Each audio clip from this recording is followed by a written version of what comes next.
In the land, at one point more than 100,000 people were members of the Rail Riders Club, which was based in York. Yes, the aim was to get people, in particular children, to fall in love with train travel.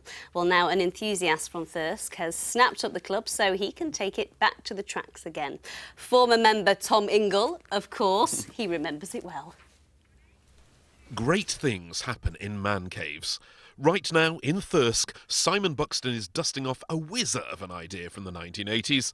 Let's get the rail riders steamed up again.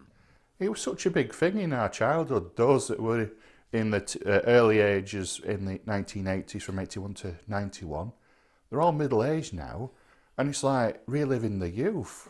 There's magic in numbers, train numbers. So think thousands of boys in every corner of the country. Loco spotting, as they call it, has become the #1 hobby for schoolboys in recent years. Train spotting mania really explodes in the 1950s and 60s. Rail Riders comes slightly later, it's at the dawn of the 80s, and it's British Railways' attempt to fight for every passenger. They've already got the iconic high-speed train with its beautiful pointy front end, but Rail Riders goes one better, and they adopt the advanced passenger train as their logo. Unfortunately, the club outlasted that, but that's another story. Look at this.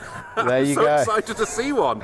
I can't tell you where mine is. No, unfortunately no one can. They're very collectible. It's actually very savvy advertising. It was about train spotting, but it was also about fun. So it was about getting young people out on the rails, getting them out there with discounted tickets, encouraging families to use the rail at a time where passenger numbers were starting to drop off. Just very nice and very fun. York's National Railway Museum also has all the original Rail Riders merch.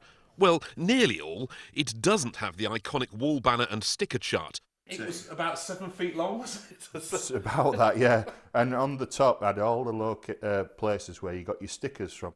Good job Simon's Rail Riders 2.0, as no one is calling it, has them covered. Why have you stuck with the advanced passenger train, seeing as it's not very advanced anymore? Basically because everyone in the club remembered the logo.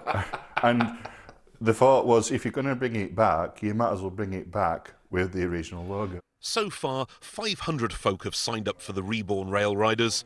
Now you get discounts on heritage railways, but otherwise, the principles of the happiest club in the land remain untouched. Well, yeah, we might have the older thing with the anoraks and stuff like that, but we're not all bad. And we want a nice, friendly, happy club that doesn't cause anyone any harm, and just have fun. And that's all we want to do. I had a bit of fun today as well. I went to Holy Croft Primary School in